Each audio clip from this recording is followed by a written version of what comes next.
Bonjour à toutes et à tous, bienvenue sur le podcast 100% football féminin. Philippe Serve au micro, très heureux de vous retrouver pour le deuxième épisode.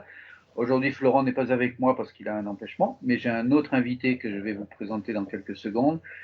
J'aimerais d'abord vous remercier pour tous les commentaires et les retours que vous avez bien voulu effectuer par rapport au premier épisode. Ils sont en général très positifs et donc pousse à continuer. C'est bien. Continuez à envoyer vos remarques.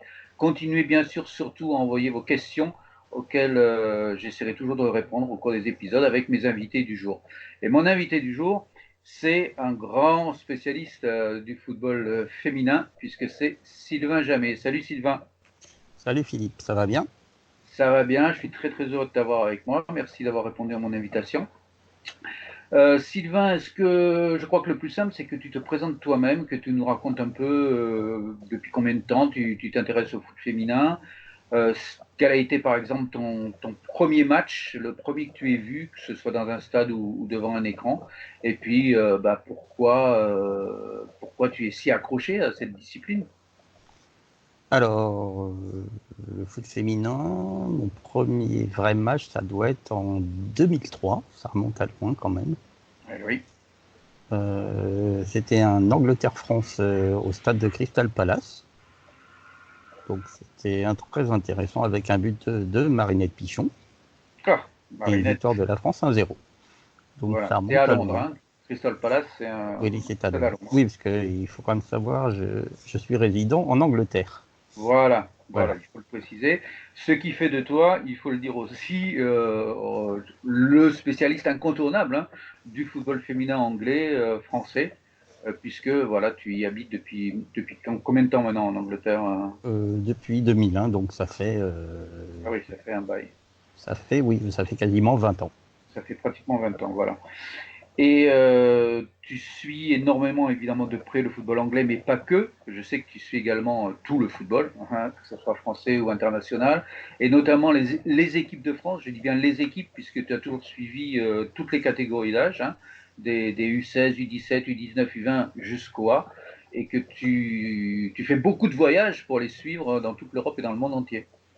Voilà, tout à fait. En fait, depuis 2009, je suis donc, comment dire, reporter pour le site Foot au féminin et je suis à tous les niveaux, effectivement, donc des U16 au A, mais surtout les équipes de jeunes en général. Et j'ai donc fait les tournois, les Euros, les Coupes du Monde du 20, les Euros 17, les 19, les matchs amicaux, un peu partout en Europe.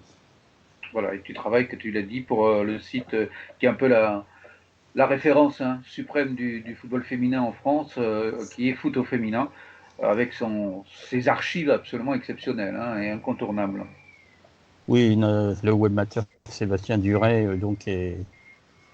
est sur le site depuis 2001, si je me souviens bien, ou même depuis 1999. Donc, et il Ouais, a une base de données exceptionnelle et des archives impressionnantes. ouais, tout à fait, tout à fait. Et alors tu vois un nombre incalculable de matchs, je le sais. Est-ce que tu es capable de dire combien de matchs à peu près tu vois dans l'année? Alors, au stade, Euh, hein, je parle au stade, Au vraiment. stade, bon, les bonnes années, j'en fais 80 et les mauvaises, autour de 50-60. Ouais, c'est pas mal quand même. C'est régulier. C'est assez, voilà, j'ai donc une très très bonne connaissance du football anglais, évidemment, vu que je vois plus de Ouais. matchs en Angleterre qu'en France ou en Europe, évidemment. Ouais, ouais. Ouais, je précise d'ailleurs que tu vas pas seulement voir les gros matchs, je veux dire, de première division anglaise, mais que tu vas aussi voir les matchs de D2, voir les U19, les réserves, etc.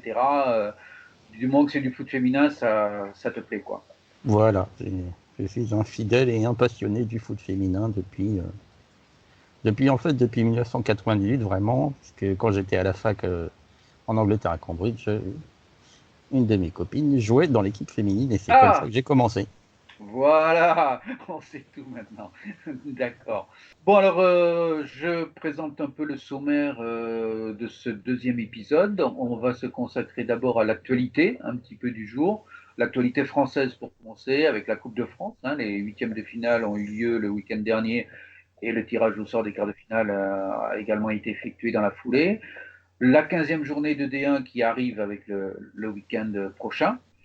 Et puis, dans la deuxième partie, on se focalisera un peu plus sur l'actualité étrangère avec un rapide tour d'Europe. L'Angleterre, l'Allemagne, qui va bientôt reprendre son championnat après une très très longue trêve hivernale, l'Espagne, l'Italie. Les qualifications pour les JO de Tokyo, donc qui auront lieu cet été dans la zone CONCACAF, c'est-à-dire l'Amérique du Nord et centrale. Et puis dans la troisième partie, eh bien, ce sera le moment de répondre aux questions, nombreuses questions posées par les internautes pour ce deuxième épisode. Et également, je l'avais promis, à des questions qui étaient restées en suspens au premier épisode, auxquelles on n'avait pas eu le temps de répondre. Ça te va le sommaire, Sylvain? Oui, tout à fait. Hein. Il y a toujours des choses très intéressantes à dire. Hein. Alors oui, il y a beaucoup de choses à dire. D'abord, avant de toute chose, avant de passer à l'actualité française, j'aimerais qu'on rende vraiment un hommage à ce qui est d'actualité, à un record du monde qui a été établi donc il y a seulement quelques jours et qu'on attendait avec impatience, à vrai dire, qui est le record de buts marqués en sélection, tous sexes confondus, par un joueur ou une joueuse. Et c'est une joueuse qui succède à une joueuse, donc bravo les filles. La tenante du titre, c'était la joueuse des États-Unis, Abby Wambach, avec 184 buts. Et ce record a donc été d'abord égalé puis battu au cours du même match par la légende vraiment du Canada, qui est Christine Sinclair, 36 ans, qui a réussi donc un doublé contre St. Kitts et Nevis en match de qualification pour les JO. Et puis, dans le match suivant, 2 jours après, contre le Mexique, elle a encore marqué un but. Et donc, elle est passée à 186 buts, nouveau record mondial. Tout ça en 291 sélections et étalé, c'est 186 buts, en 20 ans de carrière internationale, puisqu'elle a commencé à 16 ans et qu'elle avait marqué d'ailleurs dès ses 16 ans. C'est un record exceptionnel. Qu'est-ce que ça t'inspire? Tu connais évidemment très bien Christine Sinclair aussi, Sylvain. Qu'est-ce que ça t'inspire, ce record? Comme tu le dis, c'est vraiment exceptionnel et c'est un record qui ne sera jamais battu. Je crois que c'est clair à ce niveau-là parce que c'est pour suivant qu'il sera jamais battu. Très très loin. Bah oui, parce que on voit Carly Lloyd, elle est là à 121, Martha 107, Alex Morgan 107. Donc ils ne vont pas la rattraper. Déjà... Non, en plus qu'elles sont déjà à la trentaine, voire plus. Mais est-ce que quelqu'un, par exemple, comme Miedema, par exemple, l'avant-centre des Pays-Bas et d'Arsenal, qui enclenche les buts aussi à une allure assez phénoménale, je ne sais pas où elle en est Alors, elle en est à 69 buts en 87 matchs. 69 buts, et elle a, tu me rappelles son âge? 23 ans. Voilà, 23 ans. Mais le problème, c'est qu'au taux actuel, il faudra qu'elle atteigne 235 matchs. Ah oui, 235 matchs, ça fait... en sélection, oui. Oui, ça fait beaucoup pour les Pays-Bas surtout. Hein. Ouais. Au taux actuel, elle atteindra 86 buts au 235e match, donc c'est très compliqué. Oui, c'est très compliqué. Oui. D'autant plus qu'en Europe, on joue quand même moins de matchs en général qu'en Amérique du Nord. Hein. Oui, effectivement, et puis surtout, elle aura de la concurrence dans les années à venir. Il y a une petite, là, Nikita Tron, qui est pas mal du tout, qui a 18 ans. Donc... Ah, d'accord. Elle joue où, elle? Je crois qu'elle vient d'être transférée à l'Ajax, ou au PSV, un des deux. D'accord. Elle est toujours aux Pays-Bas, en tout cas. Elle est toujours aux Pays-Bas, oui, parce qu'elle a à peine 18 ans. Elle vient de marquer, là, dans le tournoi des moins de 18 ans aux États-Unis, la triangulaire. Donc, oui, c'est une bonne petite. Tournoi, effectivement. En plus, pour Christine Sinclair, pour revenir à elle, moi, je trouve que ça fait très plaisir que ce soit elle qui ait battu le record. Enfin, je donne vraiment mon sentiment de cœur. C'est une joueuse que j'aime beaucoup, d'abord parce que c'est une excellente joueuse, très technique, très collective aussi, qui tire jamais la couverture à elle. C'est une excellente passeuse, mais c'est aussi quelqu'un avec un état d'esprit absolument remarquable, quoi. Et bon, c'est ce que j'avais tweeté au moment où elle a battu le record. Je suis pas mécontent qu'elle ait battu le record de Abby Wambach, parce que c'est un peu l'anti-Abby Wambach sur le terrain, quoi. Wambach je ne sais pas ce que tu en penses, mais c'était une remarquable joueuse, pas de problème. Elle a pris sa retraite après la Coupe du Monde 2015, donc ça doit faire 4 ans, 4 ans et demi maintenant. C'était une remarquable joueuse, une fantastique marqueuse de but, sans doute la meilleure joueuse dans le jeu aérien. Mais sur le terrain, c'était pas un cadeau, je dirais. Mais elle avait quand même une certaine propension à simuler les fautes, à donner des coups pas mal vicieux, à essayer d'influencer toujours les arbitres. Enfin bref, quelque chose qu'on n'aime pas trop dans le foot féminin, qui fait pas partie des valeurs du foot féminin. Alors que Christine Sinclair est absolument irréprochable sur le terrain. Ouais, après, c'est vrai qu'elle était... moi, ce que je retiens surtout de Wambach, c'est que ce que les arrières me disaient, c'est que c'était vraiment une joueuse très très physique et très très difficile à défendre. On ne parlait pas trop de simulation, etc. Mais c'est vrai que Sinclair a vraiment une très bonne personnalité et tout le monde le dit dans les hommages, c'est sûr, Ouais. c'est à chaque fois. Ouais, quelqu'un de très humble aussi, hein, de très modeste, et en même temps de très charismatique, quoi. Ah oui, c'est une très très très grande joueuse. Et d'ailleurs, elle est toujours là au bout de 20 ans de carrière, ça veut tout dire. C'est un peu comme était Omar Essawa pour les japonaises, quoi. Oui, oui, c'est une des joueuses exceptionnelles Même avec un sorte de grand joueuse. charisme. Tiens, d'ailleurs, on peut en parler de Ono qui vient de prendre sa retraite. Ah oui, oui. Et, Shiboru Ono, donc l'ancienne internationale japonaise, hein, championne du monde en 2011, vice-championne olympique en 2012, enfin une des plus grandes joueuses japonaises de l'histoire certainement, et qui était passée très très rapidement par Lyon et par Arsenal. Et ça n'avait pas très bien marché, hein, ni dans un club ni dans l'autre. ni dans l'autre, malheureusement. Ce qui est Ouais. dommage, parce que c'était quand même une meneuse de jeu exceptionnelle et Ah ouais. avec des qualités techniques vraiment phénoménales. Ouais, ouais, très très grande joueuse, effectivement. Et c'est vrai qu'elle vient d'arrêter sa carrière. Ouais. L'actualité, c'est aussi malheureusement les blessures de joueuses, comme ça arrive très souvent, je dirais trop souvent. Alors on a une pensée évidemment pour toutes les joueuses qui se blessent, et notamment celles qui se blessent gravement, quelle que soit leur notoriété, leur niveau, qu'elles jouent dans les premières divisions ou qu'elles jouent en amateur. Une blessure, c'est une blessure et c'est toujours un drame pour elles et pour leur club. Et évidemment, la blessure dont on a le plus parlé ces derniers temps, c'est celle de la star norvégienne de l'Olympique lyonnais, Ada Hegerberg, ballon d'or l'an dernier France Football, et qui s'est fait, comme on dit, les croisés, une rupture des ligaments croisés. C'est la blessure de la footballeuse, beaucoup plus fréquente que chez les garçons.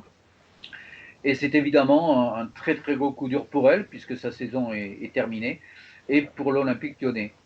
Oui, effectivement, c'est vrai que c'est triste d'abord pour la joueuse et effectivement au niveau des objectifs de son club, ça va compliquer les choses, même si l'OL a quand même beaucoup d'attaquantes à choisir parmi ses nombreux titulaires potentiels. Oui, c'est ça, parce que bon, sans remettre en cause effectivement l'impact que ça va avoir sur l'équipe, Egerbach, c'est Egerbach, quoi. C'est quand même une des meilleures attaquantes au monde et une des meilleures buteuses au monde. L'OL ayant un effectif XXL, on va dire, l'impact de la blessure sera peut-être moins grand, enfin on le leur souhaite en tout cas, que ça pourrait l'être sur un autre club, un autre grand club, hein, que ça puisse être le PSG en France, ou bien Wolfsburg, ou Chelsea, ou Manchester City, ou Arsenal. Il y a vraiment beaucoup de réserves quoi, à Lyon. Il y a au moins 3 ou 4 joueuses qui peuvent jouer en pointe à la place de Egerbach, ce qui est quand même un luxe absolument extraordinaire. Il y a quand même Eugénie Le Sommer qui est aussi l'une des meilleures attaquantes au monde. Il y a Nikita Paris, l'anglaise. Il y a Delphine Cascarino qui peut jouer aussi en pointe, même si ce n'est pas son poste de prédilection. Il y a même Janice Keyman qui peut jouer en pointe. Elle l'a fait d'ailleurs en Coupe de France récemment. C'est quand même large, quoi. Oui, c'est quand même, il y a un bel effectif. Et en plus, quand on y pense, ils ont quand même prêté beaucoup d'attaquantes jeunes dans tous les clubs français, donc ils pourraient encore en avoir encore plus sous la main. Ouais. Alors justement, ça m'amène à la réflexion suivante. Lyon a fait venir pour 6 mois, donc après la blessure de Hegerberg, la jeune pépite du Stade de Reims, Noémie Feller, qui est internationale U20. Je ne comprends pas très bien, et je crois que je ne suis pas le seul à ne pas bien comprendre pourquoi ils font venir Feller alors qu'ils ont justement du monde. On voit mal Feller passer devant Le Sommer, Paris ou Cascarino pour le poste d'avancante. Sur l'aile, sur chaque aile, ils ont 4 ou 5 joueuses aussi qui seront forcément devant Feller. Et le Reims qui se sépare, Reims qui est quand même promu en première division cette année, qui lutte pour le maintien, même si Reims a maintenant 8 points d'avance sur le premier relégable, il reste encore des matchs, donc c'est pas encore plié pour le maintien pour Reims. Feller est la meilleure attaquante de Reims, et Reims se sépare de Feller, l'envoie à l'OL, où elle va très certainement quand même cirer le banc, quoi. Donc, je sais pas, moi je comprends pas du tout ce coup-là. Alors, moi, pour la joueuse, moi je comprends tout à fait. On lui propose d'aller jouer à Lyon pour 6 mois. Ça paraît logique de vouloir tenter sa chance. Hein. Oui, bien sûr. Pourquoi pas. Moi, je me souviens, j'étais à l'Euro, donc cet été en Écosse, où j'ai quand même vu la plupart des matchs de l'équipe de France. Et c'est vrai qu'elle m'avait fait une bonne impression. Hein. Bon, toutes Ah oui, les attaquantes françaises avaient été très bonnes au bout du compte. c'est une très très bonne joueuse. Je rappelle juste, j'ouvre une parenthèse, que Feller avait marqué 2 buts contre Lyon cette saison en championnat et un but contre le PSG. Je veux dire, il n'y a pas beaucoup de joueuses qui marquent 3 buts contre ces deux équipes dans la même saison. Et elle est très jeune, hein, elle a quoi, 18 ans, Oui, elle a 18 ans, donc oui, hein, voilà. c'est un bon espoir du football français. Donc, côté joueuse, ça paraît logique. Côté Lyon, bah, il rajoute une joueuse supplémentaire en attaque, donc ça peut toujours servir. Et Ouais, c'est vrai que côté Reims, on comprend pas trop ce qu'ils ont à gagner. ouais, apparemment, ils ont plus à perdre qu'à gagner. Oui, donc moi pour le côté lyonnais et joueuse, ça paraît logique, mais pour Reims, c'est vrai que c'est assez étonnant, on va dire. Ouais. Enfin, même pour le côté lyonnais, tu dis c'est assez logique. Je vois pas trop parce que quand même, elle va venir en quatrième ou cinquième position quoi, au niveau des postes. On ne sait jamais, hein. Moi, je pense que elle peut faire son trou, très honnêtement. Après, je pense que Ah ben je Eugénie lui Le Sommer souhaite. est toujours blessée, là. Donc, Ouais. Elle devrait revenir rapidement, non? Maintenant le sommaire. après, Tu as des échos un peu sur un... non, j'ai rien vu, mais je sais que pour le moment, elle n'est pas dispo. Donc, il leur reste quand même Nikita Paris qui peut jouer en pointe. Euh, Ouais, Après, Shanice Van de Sanden, c'est plutôt une ailière. Après, Amel Majri, elle va plutôt jouer sur l'aile aussi. Donc, ouais, t'as Cascarino qui peut jouer dans l'axe. oui, Cascarino pourrait jouer en pointe, mais je l'ai Ouais. très Et rarement Keyman. vu en pointe. Ouais, et Keyman aussi. Oui, Akeyman aussi, mais il a quand même plutôt tendance à la faire jouer en défense, Jean-Luc Vasseur. Donc, Oui. Et là en Coupe de France, elle a joué en avant-centre, je crois, hein, elle a contre joué à Tonon. d'accord. Ouais, elle a joué Ok, avant-centre. bah, oui. Quand elle jouait à Montpellier, elle était en attaque. Oui, oui, tout à fait. Donc oui, bah, on verra bien à l'usage si elle a du temps de jeu ou si elle passe 6 mois à s'entraîner avec des très grandes joueuses sans jouer. Ouais. Alors, je précise que c'est un prêt sans option d'achat, hein, parce Oui, que certains disent elle y va pour prendre ses marques à l'OL avant de signer en juin. Pour l'instant, rien ne l'indique, quoi. Hein. oui. Bon, Après, on verra bien. si elle casse tout, l'OL peut dire ah bah, bonjour, la Ouais, joueuse bien sûr. est quand même très bonne, on va finir par la garder. Une offre de transfert avec une dizaine de milliers d'euros, je pense pas que Reims refusera. Hein. Ouais, ce qui est rigolo, c'est que bon, ils font venir Feller donc de Reims, alors qu'ils avaient prêté à Reims en début de l'année la jeune Roux, qui est également une jeune internationale, qui est également un bel espoir du football français, quoi. Donc ils n'ont Oui, pas fait revenir Roux, mais ils ont fait venir Feller, quoi. Bon, voilà. ouais, peut-être que l'une a un peu plus de potentiel que l'autre. C'est vrai qu'il y a aussi Melvin Mallard qui est prêté et Emeline Oui. Laurent. Et Emeline Laurent qui est déjà en équipe de France A, elle, hein, carrément. Oui, qui avait évidemment besoin de temps de jeu. Ouais. Bon, on souhaite un bon rétablissement et un bon courage à Ada Gerberg, hein, qui s'est fait opérer, donc ça s'est très bien passé. Elle a posté sur les réseaux sociaux pour ça. Donc sa saison est terminée et on espère la revoir dès la reprise la saison prochaine, en septembre. Oui, c'est 9 mois normalement en général, donc 9 Oui, mois. voilà. Oui, ce sera peut-être un petit peu plus tard. Ouais, peut-être un petit peu plus tard. Ouais, elle va peut-être rater effectivement la rentrée. On passe à l'actualité donc française avec la Coupe de France. Alors, à la Coupe de France, c'était donc les huitièmes de finale. Pas de surprise, on va dire. Hein. Les gros se sont qualifiés, les petits ont été éliminés. Il ne reste plus qu'une seule équipe de D2 pour 7 équipes de D1. Donc, je donne rapidement les résultats des huitièmes de finale. Lyon s'est qualifié, Lyon tenant du titre, en allant battre Thonon et Vian, donc équipe de D2, sur le petit score, on va dire, de 2-0. Parce qu'en général, Lyon cartonne contre les équipes de D1, donc contre les équipes de D2, c'est encore plus important. Et là, Lyon, malgré une équipe quand même de titulaires, hein, ça n'avait pas tellement tourné, s'est imposé seulement 2-0 avec des buts de Marozane et Renard, tous les deux en première mi-temps. Donc voilà, un petit score, mais une qualification. Le PSG s'est qualifié plus facilement à Rodez, également équipe de D2, 6-0, avec 3 doublés pour Katoto, Boussa et la Norvégienne Sevik. Montpellier a cartonné contre Metz, la lanterne rouge de la première division, 7-1, avec un triplé pour l'internationale française Valérie Gauvin. Guingamp a confirmé ce qu'on disait déjà lors du premier épisode, c'est une équipe qui marche du tonnerre de Dieu à l'extérieur cette année, puisque les Bretonnes sont allées s'imposer à Soyo 1-0, après avoir déjà éliminé au tour précédent Fleury à l'extérieur. Guingamp, vraiment ça marche bien à l'extérieur cette saison. Ouais, c'est assez particulier Guingamp parce qu'ils ont quand même une politique assez bizarre et ils ont quand même perdu beaucoup de joueurs à l'intersaison et ça marche quand même pas mal au bout du compte. Ouais, c'est ce qu'on disait avec Florent au premier épisode. À chaque fois qu'on pense que Guingamp, à cause justement de ses départs nombreux et souvent de ses meilleures joueuses, va piquer du nez, va jouer le maintien ric-rac et peut-être va descendre, il nous étonne toujours et elles font un bon championnat. Là, elles sont cinquièmes en championnat et c'est assez étonnant effectivement. Ah oui, c'est bravo à elle. Hein. Oui, tout à fait. Dijon, équipe de D1, donc s'est qualifiée à Lille, équipe de D2 qui était l'an dernier en D1, donc recalée en D2, si je puis dire, cette année, sur 1-0 avec un but de l'infatigable Elise Bussaglia, la capitaine des Dijonnaises, l'ancienne internationale.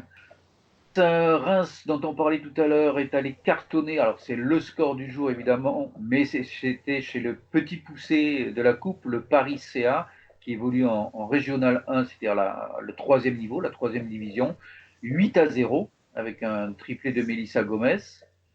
Il y avait un match entre équipes de D2 qui a vu Arras l'emporter à Grenoble 1-0 en toute fin de match. Et puis, quand même, il y a une petite surprise, c'est la qualification très difficile de Bordeaux, troisième en championnat, sur le terrain de Montauban, équipe de D2, puisqu'il a fallu avoir recours au tir au but. Après un match nul, un but partout, Souza avait ouvert le score en fin de première mi-temps pour Bordeaux. Fromentin, la buteuse habituelle de Montauban, a égalisé un but magnifique d'ailleurs en deuxième mi-temps. Claire Lavogé a été expulsée côté bordelais aussi, à cause d'un tacle vraiment assez inadmissible, on va dire. Et donc Bordeaux s'est qualifié au tir au but. C'est une petite surprise quand même, cette difficulté. Oui, c'est un peu étonnant. Et la Vosgé, un rouge direct, ça risque de faire 3 matchs quand même. Donc c'est quand même Oui, assez embêtant pour les Girondins de Bordeaux. oui, tout à fait, d'autant plus que le match prochain en Coupe de France, qui va arriver très vite, le 15 février, c'est à Montpellier. Donc voilà, ça sera sans Claire Lavogé. Alors justement, les quarts de finale, le tirage au sort a été effectué. L'affiche, voilà, ça sera Montpellier-Bordeaux, donc le quatrième du championnat qui reçoit le troisième. Un match très indécis, on va dire, puisque les équipes sont Oui, très proches. ça va être très très intéressant. Les Girondins de Bordeaux ont quand même mis les moyens cette saison. Ils ont changé d'entraîneur en faisant venir Pedro Loza et il y a eu quand même une belle campagne de recrutement et ça porte déjà ses fruits. Il y a une progression d'année en année à Bordeaux. Après, quand on voit les voix en inside, c'est quand même assez particulier vu que Pedro Loza fait ses discours en anglais et Damien, son assistant qui est entraîneur des gardiens, je crois, fait la traduction en simultané en français. C'est particulier quand même. Oui, ça ne doit pas faciliter les choses. L'entraîneur qui, on le précise, est un ancien entraîneur d'Arsenal. Oui, Donc, que je que tu connais connais donc bien. très très bien et Voilà. qui est quand même une personne très très sympathique et très gentille et très ouverte. Oui, oui quand il parle, effectivement, dans les interviews, il a l'air vraiment bien comme type. Ouais. Donc, Montpellier-Bordeaux, ça sera à Montpellier. Lyon, le tenant du titre, se déplacera à Dijon pour ce quart de finale. Bon, Dijon, qui est l'une des deux seules équipes à avoir tenu en échec Lyon en championnat cette année. 0-0 à un match absolument héroïque des Bourguignonnes. Bon, on peut penser que l'histoire ne va pas se reproduire une deuxième fois, que Lyon passera cette fois sans trop de problèmes. Oui, c'est toujours pareil, il faut voir quand est-ce qu'ils vont ouvrir le score. Parce que dès Oui, qu'ils ouvriront le score, le match sera plié. voilà, exactement. Exactement. C'est toujours le truc avec Lyon, parce que plus ça tarde, plus les Lyonnaises, qui n'ont pas l'habitude d'être tenues en échec, quelles que soient les compétitions, ont tendance à se crisper, un petit peu à s'énerver, et à ce moment-là, tout est possible, quoi. Oui, c'est comme pour leur marquer des buts, c'est pas gagné non plus pour la plupart Voilà, des équipes. c'est le problème. À la limite, on peut ne pas en encaisser, ce qu'a fait Bordeaux aussi, 0-0 en championnat avec Lyon, mais par contre, aller leur en marquer, c'est plus difficile, effectivement. Troisième match qui sera une affiche entre clubs de D1 également, c'est Guingamp-Reims. Donc là aussi, deux équipes que l'on peut considérer comme relativement proches, même si au classement en championnat, elles sont un petit peu éloignées l'une de l'autre. Le truc, c'est que Guingamp n'est pas très bon à domicile cette saison. Comme je le disais tout à l'heure, c'est surtout une équipe qui marche très très bien à l'extérieur. Et Reims, c'est une équipe qui marche pas bien à domicile et qui marche aussi très bien à l'extérieur. Donc le match là est à Guingamp. Est-ce que ça peut remettre un peu Reims au niveau de Guingamp? Pourquoi pas? Oui, si les statistiques le disent, il y aura une petite pièce à mettre sur la victoire de l'équipe à l'extérieur dans ce cas-là. Voilà, et puis ça va être intéressant de voir comment Reims se comporte sans justement Noémie Feller. Oui, ça pourrait être un match très intéressant. Enfin, le dernier match donc, qui sera décalé au dimanche 16 février, le dernier quart de finale, sera celui du PSG qui ira affronter l'équipe qui est désormais le petit poussé, qui est Arras, équipe de D2, équipe mal classée en D2. Donc normalement, il ne devrait pas y avoir de problème pour le PSG. Oui, si le PSG joue sérieusement, logiquement, il n'y aura pas de problème, même si le PSG fait tourner un petit peu son effectif. Voilà, donc on va livrer nos pronostics. Moi, je vais dire Lyon, Paris, Guingamp-Reims, c'est difficile. Guingamp-Reims, c'est difficile. Et Montpellier-Bordeaux aussi, c'est difficile. Oui, Je c'est sais pas pas. évident, hein. Moi, Non. Lyon et Paris, c'est oui. Et après, Montpellier. Je suis allé à Montpellier la semaine dernière pour aller voir Montpellier contre Fleury. C'était Oui. assez intéressant, même si ça fait 3-0, c'était beaucoup plus serré que le score l'indiquait. Donc il y a quand même beaucoup de blessés à Montpellier en ce moment, donc c'est quand même une période assez compliquée. Et, ça peut faire une victoire de Bordeaux. Ça va être à suivre de très près. Ouais. Ok. On passe au championnat de France, puisque après la parenthèse donc, de Coupe de France, le championnat va reprendre ses droits ce week-end, là, le week-end qui vient, avec la 15e journée donc, de D1. D'accord. Donc, il n'y a pas de grosse affiche dans cette 15e journée. Alors, je donne les matchs. Alors, il y a une affiche médiatique, mais qui n'est pas une grosse affiche en réalité, hein, qui est Olympique de Marseille, Olympique Lyonnais, qui aura lieu donc samedi 8 février, puisque Marseille est le premier relégable et que Lyon, Lyon, c'est ce qu'est Lyon. Il ne doit pas y avoir de suspense. On peut s'attendre à un gros score à nouveau des Lyonnaises. Oui, malheureusement, ça va pas être très serré, mais pas du tout, puisque l'OM, c'est pas vraiment ça cette saison. Et c'est quand même bien dommage d'ailleurs que la politique de l'OM qui n'a pas vraiment beaucoup de sens quand on voit ce qu'elle pourrait faire et le peu d'investissement qui est fait sur cette équipe. Et donc ça risque d'être la même chose que contre le PSG il y a 2-3 semaines. Oui, qui avait fait 11-0, hein, on le rappelle. Voilà. Voilà. Et Marseille qui avait rencontré Lyon juste avant en Coupe de France, en 16e de finale. Et Lyon s'était imposé 9-1. Donc voilà, ça rend pas Donc très voilà, optimiste. 9, 11, on va dire qu'il va peut-être y en avoir 10. Hein. Oui, c'est possible, c'est possible. Je vais revenir dans une minute sur ce Marseille-Lyon, d'ailleurs, parce qu'il y a des questions de Florent, mon acolyte habituel, sur la rencontre. Je passe en revue les autres matchs donc, de cette 15e journée. Il y aura Soyo PSG, qui est décalé le lendemain, le dimanche. En général, le PSG cartonne contre Soyo, à une ou deux exceptions près sur les 10 dernières années. Donc là aussi, c'est un petit peu comme tu disais tout à l'heure pour la Coupe de France. Si le PSG joue sérieusement, il ne devrait pas y avoir de surprise, quoi. Oui, surtout que le PSG est quand même en train de préparer la Ligue des Champions et le quart de finale contre Arsenal. Donc il faut qu'il soit très sérieux, très rigoureux et qu'il donc fasse le boulot proprement. Bordeaux, le troisième, se déplacera à Fleury. Donc une rencontre, c'est pas gagné d'avance pour Bordeaux parce que Fleury c'est quand même un club qui a des ambitions cette année, alors qui a un peu de mal à les mettre en pratique, mais qui progresse un peu là aussi d'année en année, comme Bordeaux, pas aussi spectaculairement que Bordeaux parce que le recrutement n'est pas aussi spectaculaire, les moyens sont pas les mêmes, mais on sent qu'il y a un club quand même qui s'installe, qui s'installe. Oui, pour le Fleury que j'ai donc vu 2 fois cette saison, il y a quand même des étrangères de qualité en défense. Il y a la danoise Seveke qui est pas mal. Au milieu de terrain, il y a Kelly Gadea et Marina Opey. Et devant, Marina Makanza, Daphné Corboz aussi également. Et leur avancante danoise qui est pas mal aussi. Donc c'est une bonne petite équipe Fleury. Hein. Ouais, ça va être un match test aussi pour Bordeaux, hein. Oui, surtout que Claire Lavogé sera donc absente, et évidemment, suite à son carton rouge. Ouais. Et après, ils ont quand même un effectif qui est quand même assez conséquent chez les Girondines. Donc à ce niveau-là, il n'y aura pas trop de problèmes. Il faut juste que, en fait, elles arrivent à être assez constantes dans leurs résultats, parce que c'est pas encore le cas pour le moment. Montpellier, le quatrième, se déplace à Reims.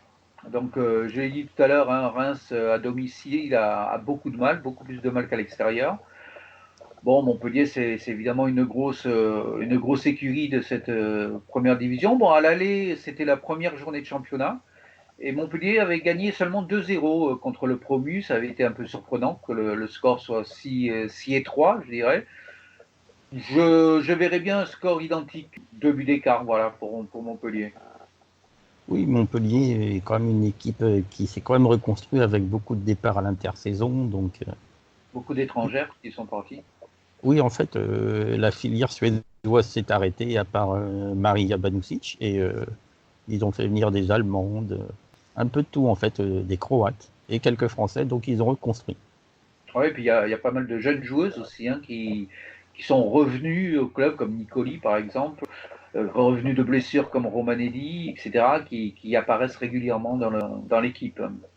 Oui, c'est quand même une équipe qui, dans le futur, va quand même miser sur ces jeunes, son centre de formation, etc. Donc, elles ont Ouais, même deux joueuses en prêt en Écosse d'ailleurs, à Montpellier, ce qui est assez étonnant.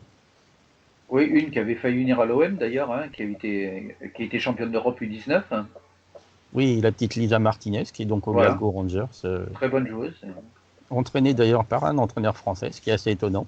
L'entraîneur des Glasgow Rangers féminines, c'est Grégory Vignal, l'ancien donc de Montpellier et de D'accord. Liverpool.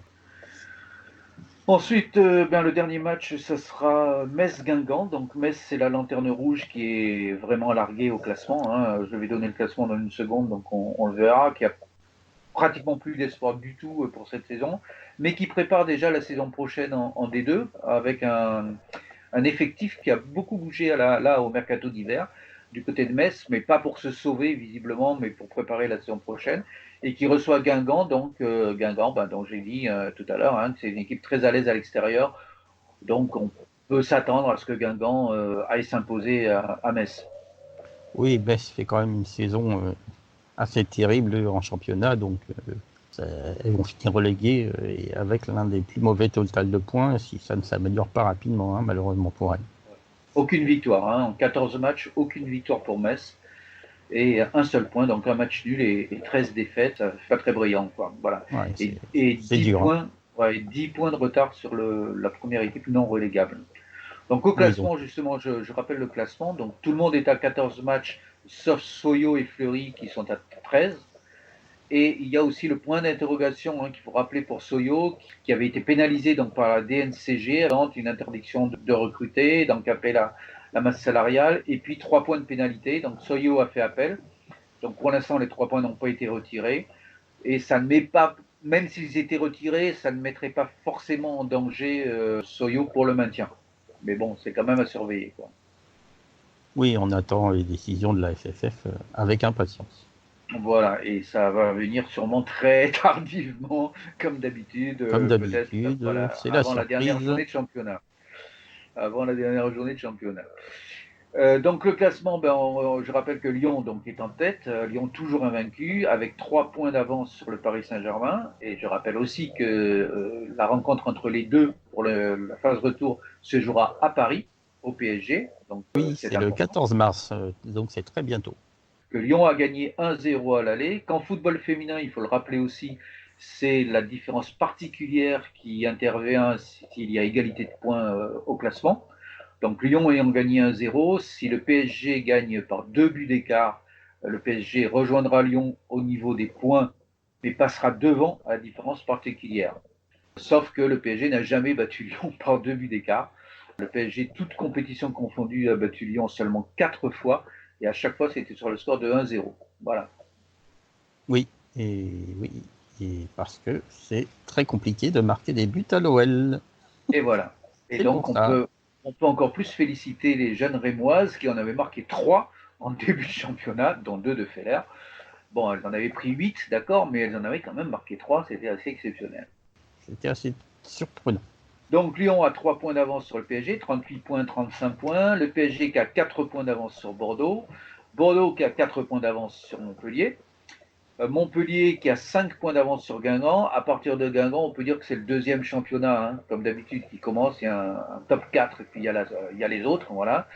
Donc Guingamp 22 points, le Paris FC 6e 20 points, Soyo donc 7e 16 points, Fleury et Reims 14 points, Dijon 11 points qui est le premier non relégable, Marseille 6 points, premier relégable avec donc 5 points de retard sur Dijon et 8 matchs à jouer. Et Metz donc largué vraiment avec 1 point, c'est-à-dire 5 points de retard sur Marseille et surtout 10 points de retard sur Dijon. Voilà pour le classement. Petit rappel aussi pour le classement des buteuses, c'est Marie-Antoinette Katoto, la jeune internationale du PSG qui est en tête, avec 15 buts inscrits, devant Ada Egerberg, 14 buts, mais pour Ada, malheureusement, c'est terminé, puisqu'elle ne rejouera plus de la saison, donc elle va rester avec ses 14 buts. Et du coup, la concurrente principale pour Katoto, c'est sa partenaire de l'équipe de France et du PSG, qui est Khadija Toudiani, qui est 3e au classement des buteuses, avec 11 buts, donc à 4 buts de Katoto. Suivent 2 bordelaises, Viviane Assey, autre internationale française, et puis la star jamaïcaine Khadija Shaw avec 9 buts. Puis la Montpelliéraine, tu parlais des Allemandes qui étaient arrivées à Montpellier cette saison. Bien, la 6e, c'est Lena Petermann, internationale allemande avec 8 buts.